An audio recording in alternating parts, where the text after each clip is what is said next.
This week, a listener wonders if it's normal or even possible to simply fall out of love and what to do about it. But first, we explore red flags. What are they? Why do we ignore them? And do TV and movies downplay them? Welcome to the talking phase. Hello and welcome to another amazing episode of the Talking Phase podcast. My name is Tom, and as is true every single week, I am joined by the beautiful Fab Over 40 nominee for the cover of whatever that magazine is, New Beauty or something like that. Pam is in the running to be on the cover of a magazine as this year's Fab Over 40 person. So, Pam, how's life other than being nearly a celebrity? Well, I'm Fab way over 40.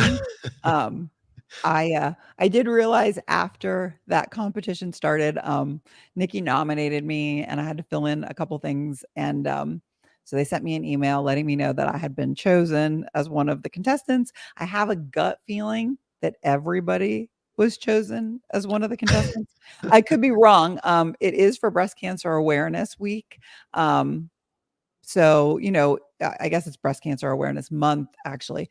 Yeah. Whoever wins this contest, Fab Over 40, gets some cash and a cover on a magazine and a staycation at a spa. So a spa staycation, which are all nice, fun things. I'm flattered that Nikki entered me, but at the same time, I'm realizing that in order to stay up, I stayed at number one the first day all day because, I have enough social media to have stayed at number one. But then today I was like, well, I am not bothering people every day, and everybody's voted, and you're supposed to vote every day. Like everybody would have to vote every day for me to stay at number one. And there are people who don't mind asking for that, but I am not one of these people. Right. So as soon as I'm in number two now, day two. So if I drop like 3, 4, 5, I'm just gonna bow out gracefully. But by the way, I think part of the prize should be a free mammogram or free breast implants. Although, well, there you go. I'm against breast implants because I had my implants removed because I didn't want to get breast cancer. But I just feel like it's great. A lot of people have donated money to give me extra votes. I've had like $25 votes, and people on TikTok have done 20, 10. It's been a lot of fun. That's and I've really appreciated it. But when I bow out gracefully, thank you for donating and thank you for voting. But yeah, I'm not going to ask everybody to keep doing it. But other than that, it has been a great week. It's getting cooler and I freaking love that.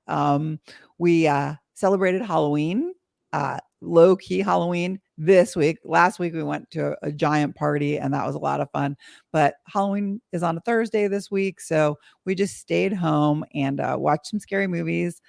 Nikki and Adam came over and we just handed out candy and had a nice evening at home on a low key Thursday. So happy Halloween, a day late, everybody. How are you, Tom? What's new?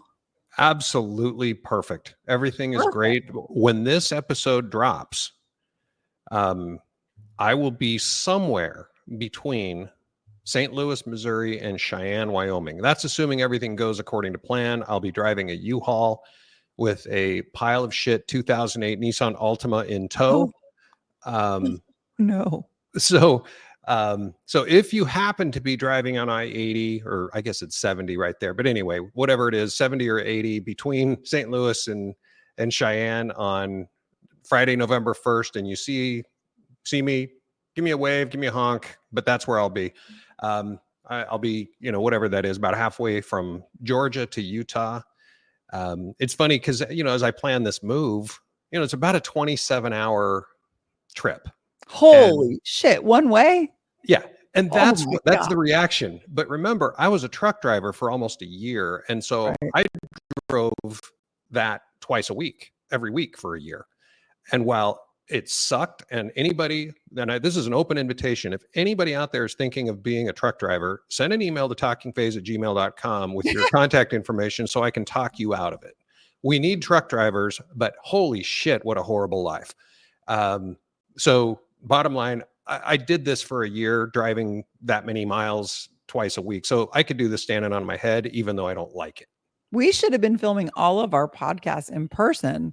You know, the few times that you flew to Raleigh so that we could talk about the podcast, we should have been recording every week because you don't even mind driving that 6 hours. You should have just driven your butt up here. We could have recorded the episode in the same place. I didn't know you didn't mind driving that much. 6 Well, hours. Now you're going to go 27 hours. We're never going to film an episode in person. Yeah, 6 hours wouldn't have been a big deal, other than the fact that, as I said a couple of paragraphs ago, I have a 2008 pile of shit Nissan Altima that I drove it over last weekend to see my nephew about 2 hours south of here, and the entire time I sat there wondering if I was going to make it. Well, please listen to our podcast and rate and review it so that we can get more advertisers so that Tom can make some money and get a new car. Yeah. Yeah. Thank you. That would be great. You're welcome. Yes. Well, before we get into today's discussion, Brian, what's the latest with you, my friend? So this isn't the latest, but Pam's story reminded me of a story. So Pam, I did not know that you had your boob implants removed. I had an employee back in the day. Her name was Joe. She was incredible. But she is from Syria originally, and she had a boob job done about, I think it was 10 years ago or so, relative to this story I'm telling. So 10 years prior, she had a boob job done, and I guess there's something where you're supposed to have them checked out or something because of the implants. They can deteriorate. Well, mind you, she had her surgery done in her home country of Syria. Mm-hmm. And one day I'm in my office doing work diligently, only to have my door burst open, and in a very broken English accent, Joe saying, "Brian, my boob popped. I need to go to the doctor." I've heard of that happening. Oh my God. Yeah. And she's like, she's holding her boob. And I was so uncomfortable. Cause how do I talk about that without getting fired? So I said, "Joe, go do what you got to do." And that was that. But that was the problems. Yeah, that was, well, yeah, 100%. But that was the only experience I've ever had with something medically going wrong, I guess, with a boob job, which I didn't know was a thing. So there was my my experience with the silicone sensations. Well, I've seen that happen a lot. Like, you hear a lot about that. Like, reality TV contestants are always having their boobs pop. I didn't have any problem with mine for 20 years, but they did link implants with a certain type of breast cancer. And I'll be honest, after 20 years, I turned 50 and they were heavy. And I just decided small boobs are in. And so, they're average, but I'm a lot more comfortable without them. But at 30, when I got them, I sure loved them. But, we change, we get older. Well, small boobs may be in. What we do know is they're certainly not out. You get it? Yes, I get it. Yeah. Well, we do our best with what we have. It's a small boob girl's world. That's all I got. Tom, what would be the equivalent for men of getting a boob job? Penile implant. I don't even want to talk about it. Penile implant. Is that a thing? I've heard. Okay, so I've heard of the thing. Have you guys heard of the guys who are short kings that decide they want to be tall kings, so they get the shin implants? Yes. That sounds painful. What? The Darth Vader shit. Yeah. Yeah, they break their shins and they will extend their legs so these dudes are taller. And that's just so that they can use whatever God gave them between their legs, because they probably can't afford also a penile implant. Oh my. Anyway, on that note, I feel like this conversation is going no place good. Yes. So what are we going to talk about, Pam? All right. Well, so here's the deal. I saw a video this week on TikTok. We did an episode a couple weeks ago on a new show that I absolutely loved called Nobody Wants This. I loved it. Of course, I'm on the side of TikTok where people are talking about the show, and I'm listening and I'm nodding my head and loving what they're saying. And I just find that it's kind of taking the social media by storm. It's everywhere.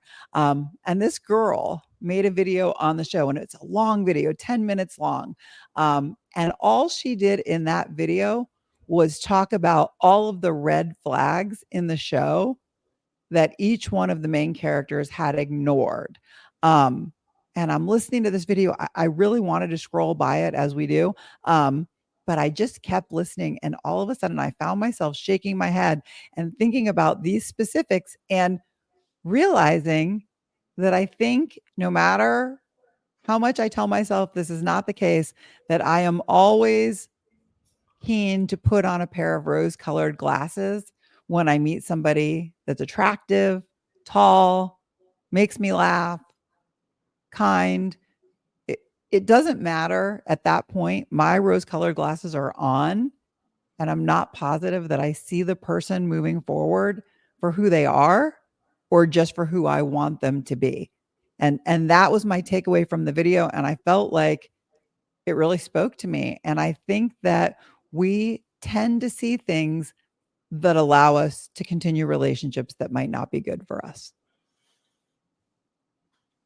So let me see if I got this straight. So you love the show. Nobody Wants This, and I love the show. Loved it. Oh my gosh, I binged it. I think I watched it over like a day and a half, because remember that was, what was it, 2, 3, 4 weeks ago, Right. that you gave me homework to watch that, and Right. it was great homework. Very enjoyable. Yes. I'm scared to watch. I was going to watch it again. I'm scared if I watch it again, I'm only going to see all the things I heard about in that video. Right. Because, you know, when we talked about a couple of weeks ago, oh my God, did you see that kiss? And, you know, that's how women want to feel and all this. And now this lady comes on here and says, all right, let's be real. This is not, because you sent me the TikTok and you said, you need to see this. This is a different perspective. Right. And so I will tell you, this is what I got out of it. First off, the lady who made that TikTok, I don't know who she is. I don't know if she's like a marriage counselor or a therapist or something. She kept saying, you know, in my experience, this, and trust me about this. So I don't know what her background is or why we should trust her, or think her experience means shit. Maybe it does. Maybe she's got a degree in experience. I don't know. But I will say that it is very clear. This was a 3-part video, by the way. There were 3 parts to that video, and each one of them was like 9 or 10 minutes long. So this is not something she just kind of whipped up. She spent a lot of time thinking about it. Uh-huh. And my impression, and she can, and you might refute this as well, she hates men. That lady just hates men because she basically said that Noah, the main character, what was his real name? Adam Brody? Yeah. Oh, so Adam Brody's character, Noah, was just basically a pile of crap in every way. She had nothing good to say about him. And so I just got the impression that she just doesn't like men at all. Just the way she talked about him and men in general. Can I interrupt you before Please. you keep going? So I watched most of the 3 parts of her video. I don't know that I came to the same conclusion that she's a man hater as much as she's somebody who has clearly been hurt. But that really isn't even what my takeaway was. My takeaway was that almost everything that she mentioned, there are some extreme examples she gave, but almost everything she mentioned that would have been a red flag, let's say it's just her opinion, I also saw them as red flags once I listened to her explain why. And I didn't even need her explanation. I mean, I have been in enough relationships where I realize that if there's something that I really dislike about my partner, but I'm happy about the majority of the things, but there's something that's really stuck in my craw, like a deal breaker, that I am very capable of glossing over that and telling myself that it's not a big deal. And at the end of the day, I think that some of those things probably should be seen as a big deal. Yeah. And I think that was her point in this series, was that TV shows and movies are romanticizing relationships that probably shouldn't. Those people probably shouldn't be together. But from someone who doesn't have a list and doesn't really know specifically what she's looking for, and I'm talking about myself in the third person, yeah, I am the queen of overlooking red flags. And I think she was just trying to open people's eyes to the fact that if we overlook too many things from the very beginning, from the first date, from the third date, from the first meet, if we are already overlooking things, like a guy who just broke up with his girlfriend 5 minutes ago and is now in love with somebody else a couple weeks later, Tom, you specifically have a rule that says you shouldn't be in a relationship for 1 year after a breakup. After marriage. Well, but this was a really serious relationship, years long, bordering on an engagement, and he rebounded, because you can't really call it anything other than a rebound. He rebounded into this new relationship without 5 minutes of thought for the woman that he had just left. And honestly, if that's not a red flag to every single woman out there, I don't know what is. I agree. I agree with you 100% on that. And so, obviously when I labeled this TikToker a man hater, it wasn't because of that, because I agree 100% on that. For me, it was stuff like, she said that he had no ambition, that he didn't know what he wanted in life. And I'm like, are you fucking kidding me? This guy has just worked his entire life to have the career that he has sought his entire life, and was literally just offered his dream job. All right, well, don't give away too much about the show, but you're right that there were plenty of points that I disagreed with, but it really made me very introspective of how we were just talking about that kiss. Like, if I meet somebody on a first or second date and they were to kiss me like that, my rose-colored glasses would be glued to my ears. Like, I mean, I think that it's a personality flaw. Even in my last relationship, I came across multiple things and multiple conversations about things that we did not see eye to eye on. I'll even name a few. He had a strong dislike for feet, and so he would prefer to never see them. And so I said I was perfectly okay never getting a foot massage. But hell, I really like feet massage. If I don't get one, is it the end of the world? No. But like, I was self-conscious every time I was barefoot or every time my foot got near him. And so, was that a red flag? Maybe a little bit, but not a deal breaker. So I just ignored it. There were other things like he didn't want you to ever fart in his presence unless it was an accident. And so my family, I hate to admit this, we have like running fart jokes, and like there's a lot of farting in my house. And so I haven't, of course, in the beginning, when you just meet somebody, you're trying to like hold it in. But in this situation, like I'd have to get up from the couch, and sometimes you get up and they just like, blah, blah, blah, blah, blah, blah, blah, blah, blah. And I was like getting up, squeezing my cheeks as tight as I could. And then I was thinking, can I really do this like forever? And I was like, well, he's a really nice guy. Maybe I can do this forever. So I'm just saying, like, there are a lot of things that I think being open and wanting a relationship, I think there are a lot of things that we overlook or say, I can deal with that. It's not a big deal. But you know what? Maybe it is a big deal. Well, and see, to me, so if you look at those two examples that you just gave, taken, I have more.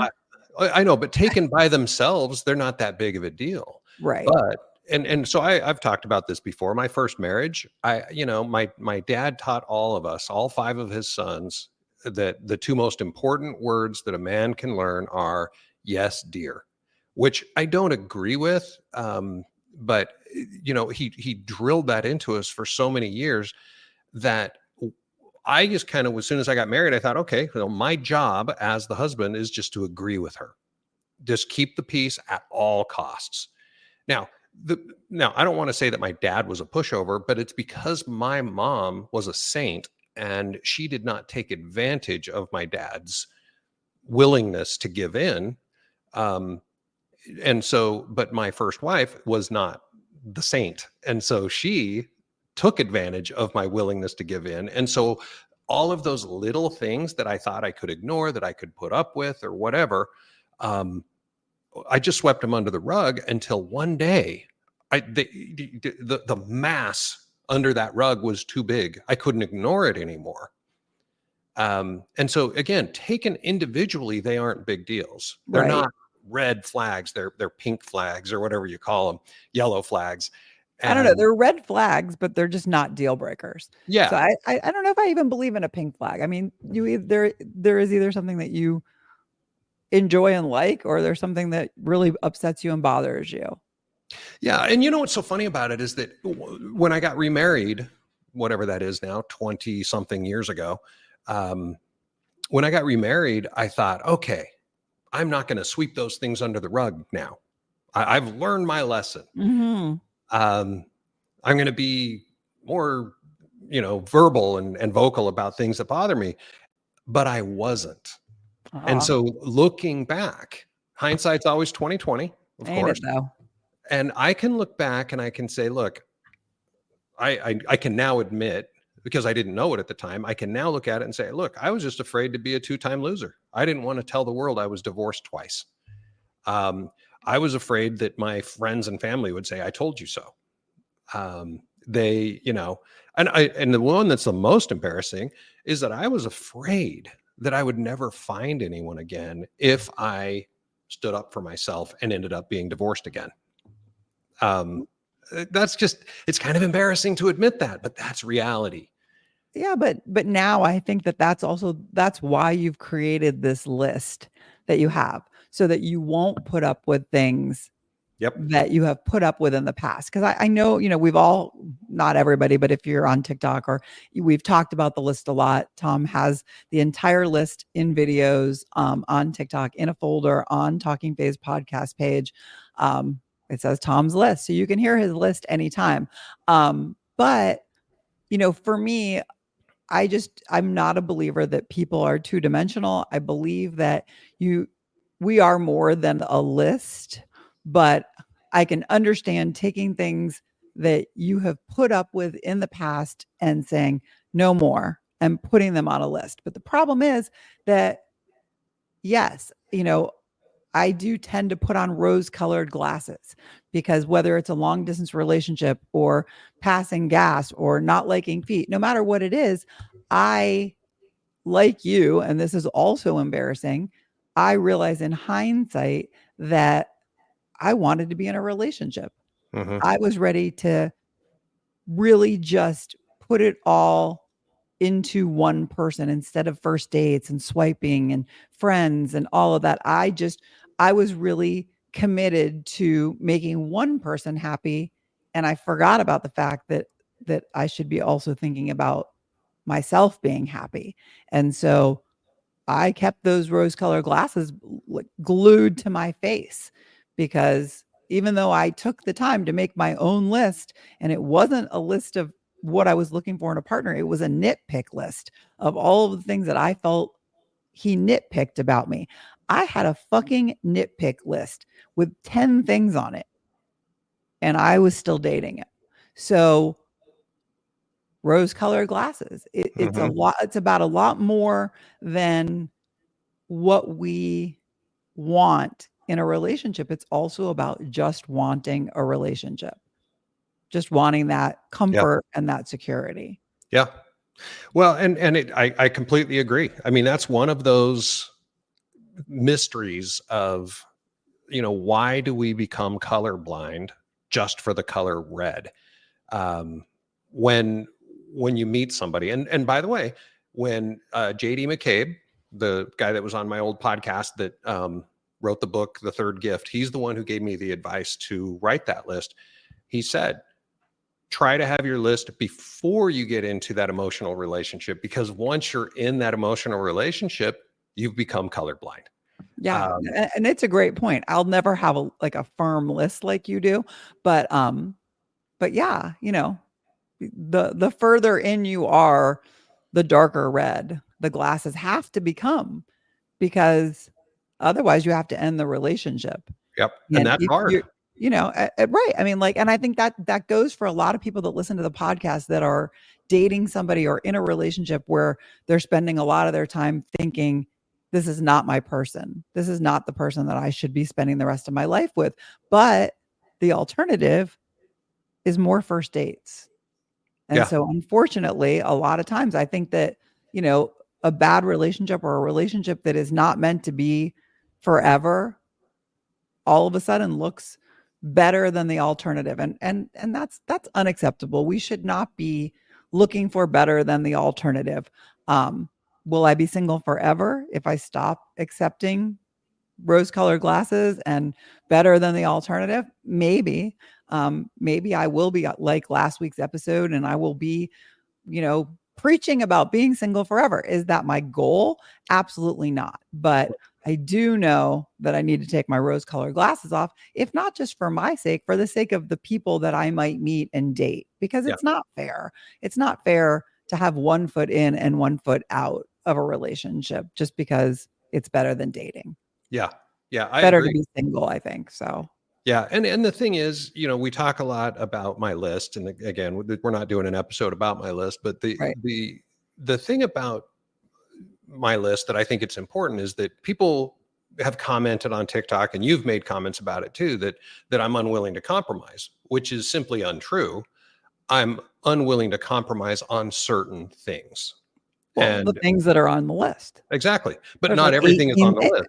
But 18 things are on the list. There's a lot of things on the list. And I know that there will be plenty of people that will check all of those boxes. But checking all of those boxes still doesn't mean that it's going to be your person. It just means that they fit certain parameters that you have set for yourself based on your past. Exactly. Well, not all of them are based on my past. Like, for example, the first thing on my list is I won't date a smoker. I've never dated a smoker. Okay. So they're not all about my past. They're just things I'm unwilling to compromise on. And so that doesn't mean I'm unwilling to compromise. It just means that on these items, and 26 things, it may sound like a lot, but I don't think there's anything unreasonable in there. I'm just unwilling to compromise on those 26 things. Right. And those are just the things I feel strongly about. I think I told you the story where my ex-wife, she asked me what color of curtains I wanted in a certain room. I'm like, I don't give a shit. I mean, I don't care. Whatever color you think is fine. And she was frustrated that I didn't care, that I didn't care enough to even compromise, because I just don't care. And I know it's a silly example, but no, she was silly, because most women just want to make those decisions. We would like to pick the color curtains and not have the guy go, oh, I really would prefer purple or green. Yeah.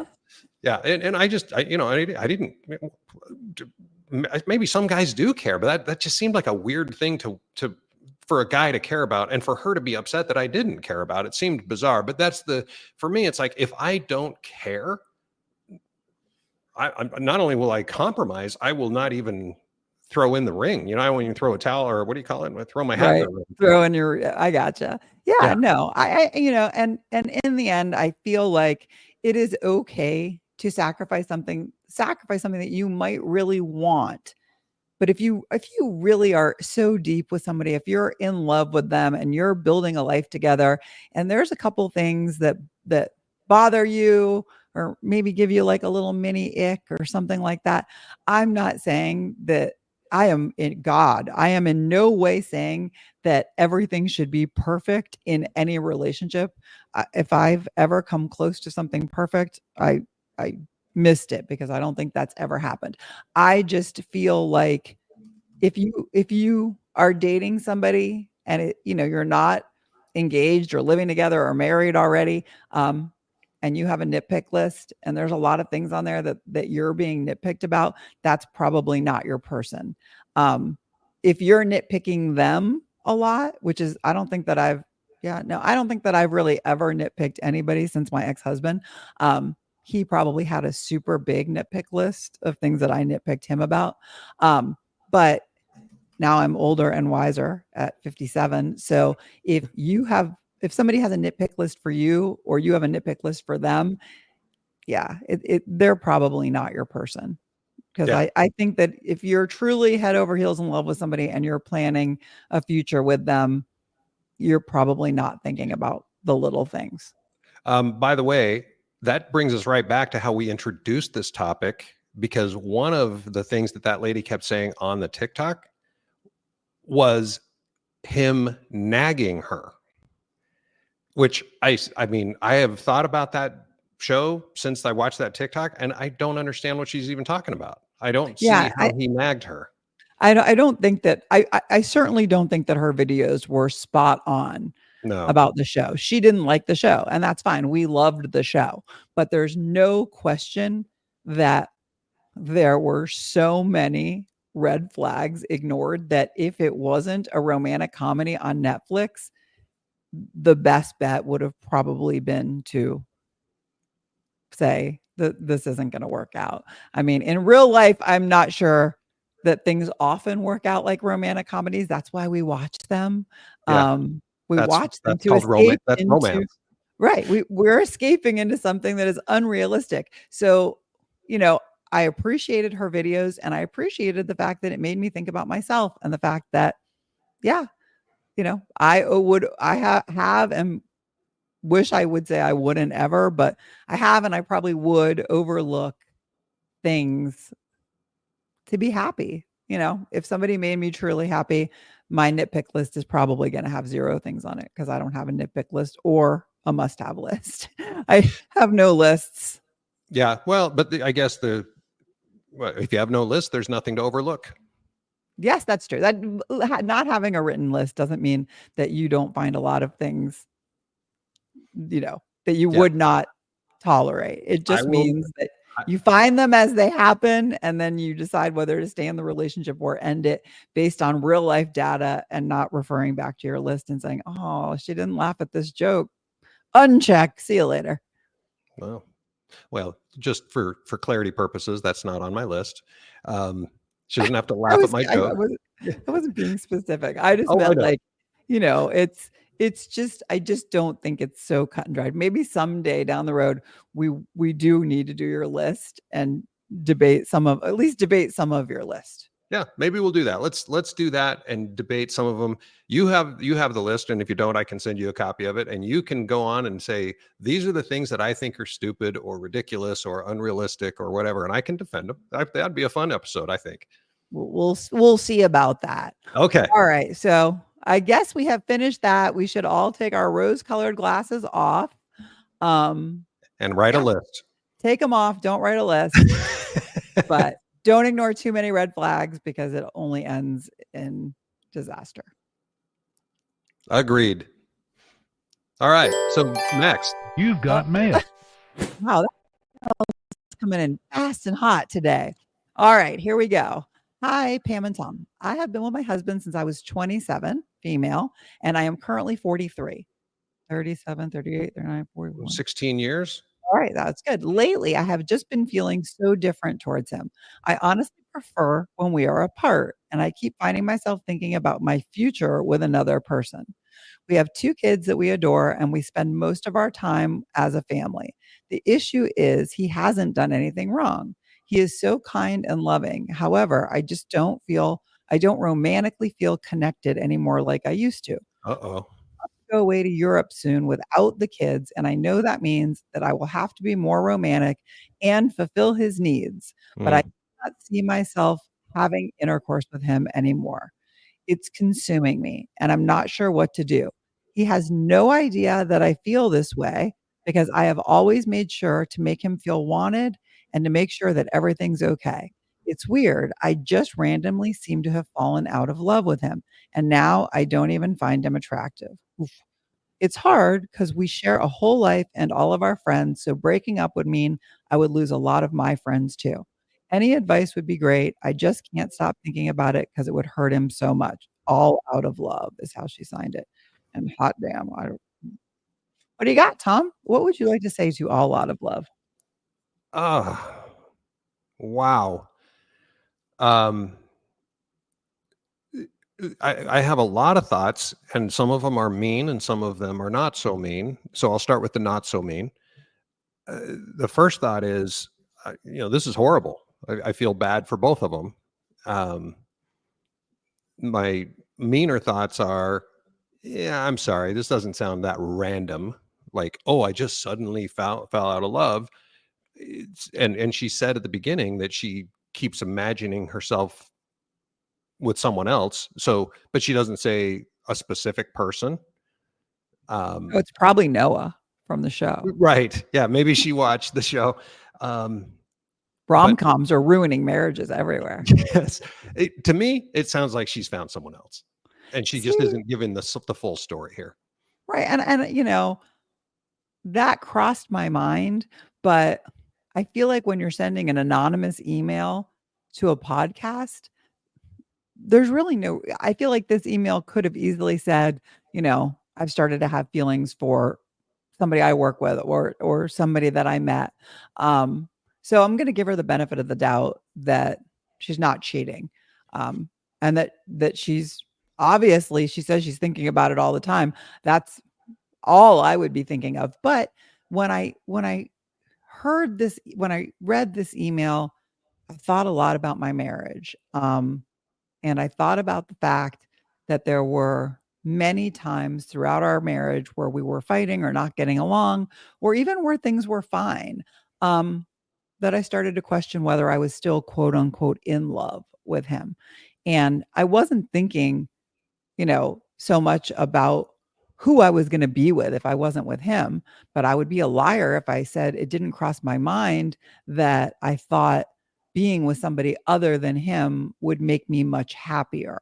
So if I equate that to her saying she thinks about being with somebody else in her future, and it's somebody that's not specific, just in general, and the fact that she's worried about turning her whole world upside down, ruining her family, losing her friends, screwing over her kids.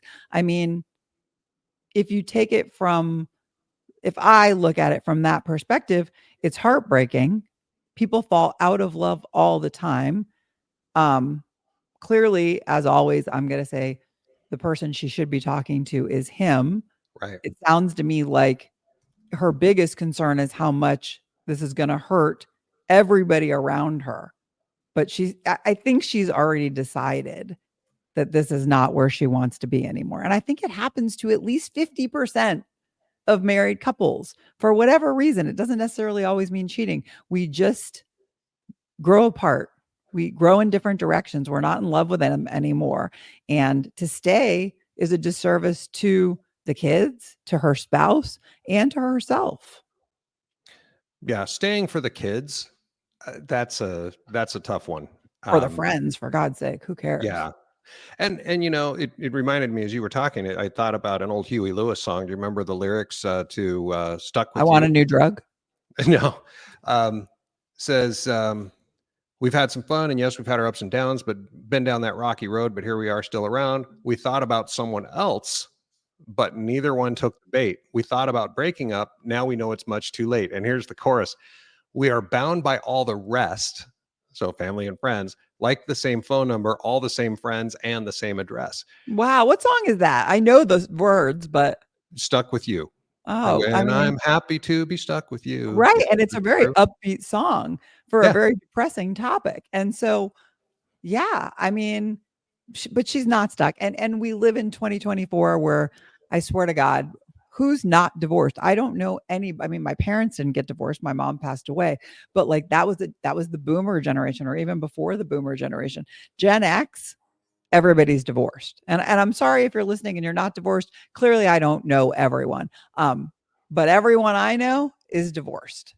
So, I understand her feelings and what she wrote. She might not have written it very deeply, but it spoke to me. I have felt that way. I have felt stuck. I have felt trapped. I have felt like I want somebody that makes me feel happy, better than this relationship. Unfortunately, and this, I know she's listening, I'm here to tell you that we got divorced. And it's been 5 years, and yeah, I am much happier single than I was married.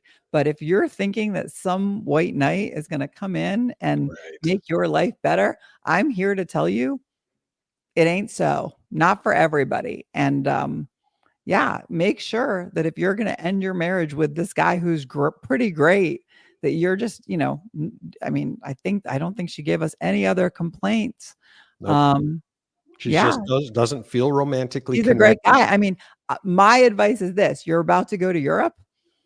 See if you can rekindle that magic, that, maybe this is what you need. If most of your time is spent with your kids or your friends, this sounds like an opportunity to try to save your marriage. And if you go to Europe, and you are intimate with him and you are on this magical vacation and you don't feel anything, as soon as you get home, tell him, and either go to therapy if you think it's worth saving, or end it. But I would take this trip and look at it as a second chance. There are many times in the very beginning when I left my husband that I blamed myself and felt like if I had taken a romantic trip, if we had done something more to try to save it, maybe it would have worked out. And now I have enough time and reflection period to look back on that and realize we were never going to work it out. It was too broken.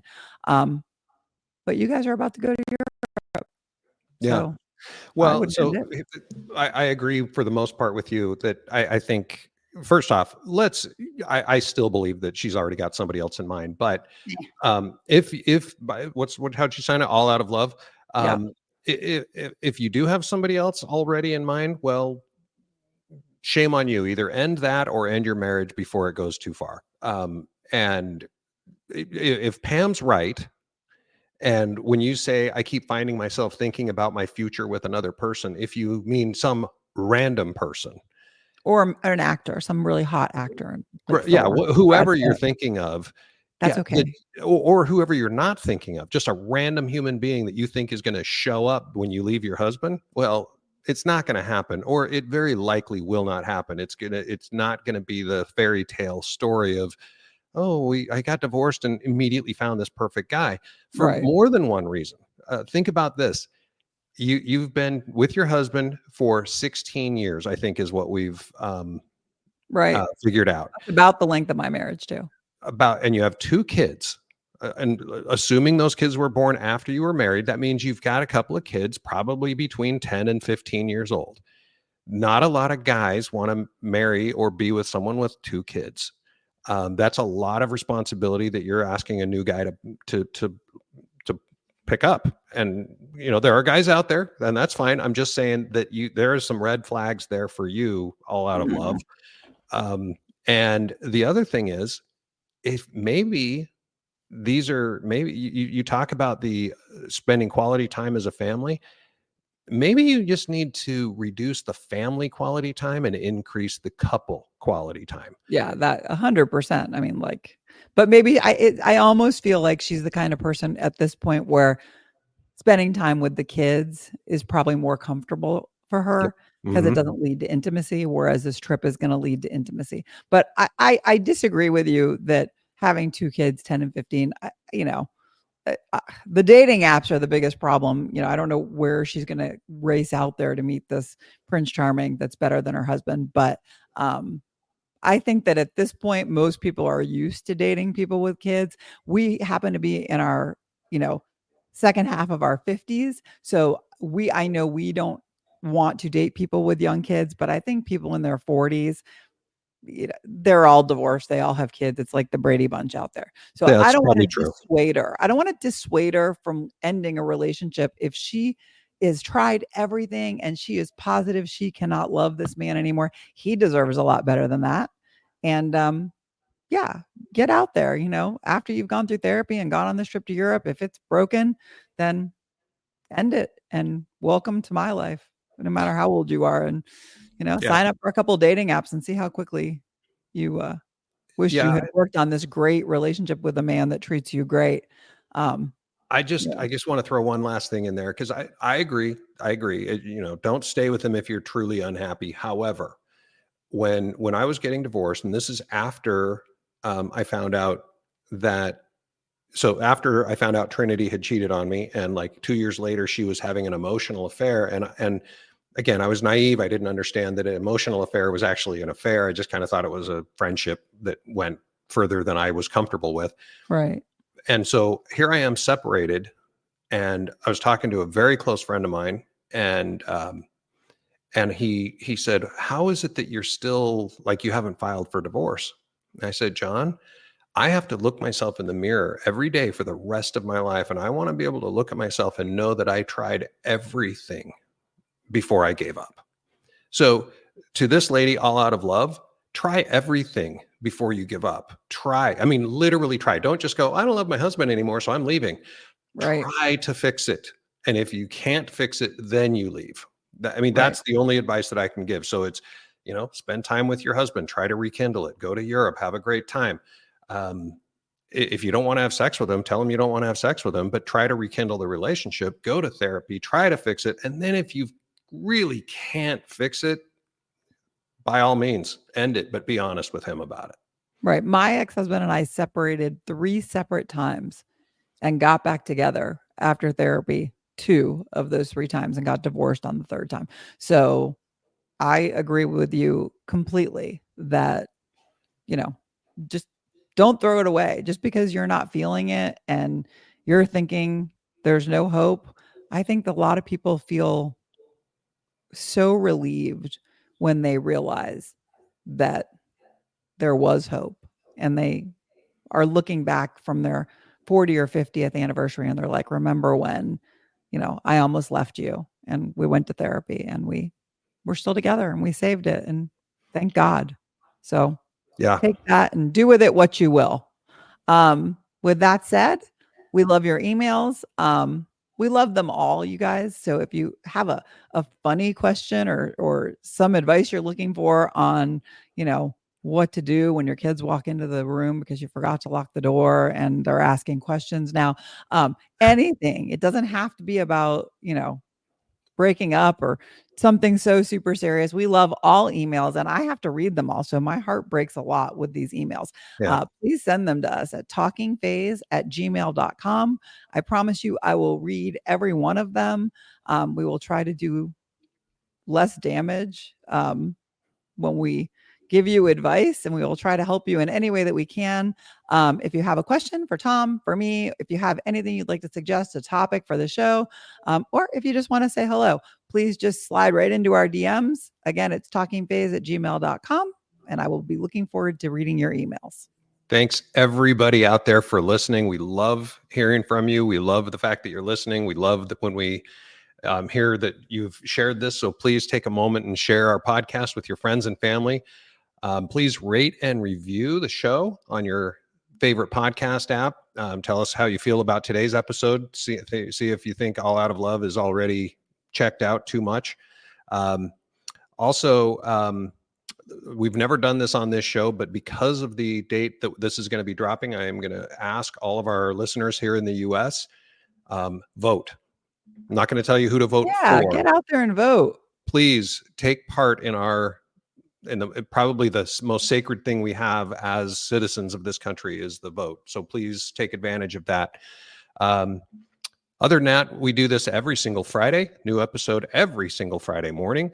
Be sure to follow us on TikTok, Facebook, Instagram, and of course, YouTube and whatever app you're listening to. Rate, review us everywhere. It really helps us out.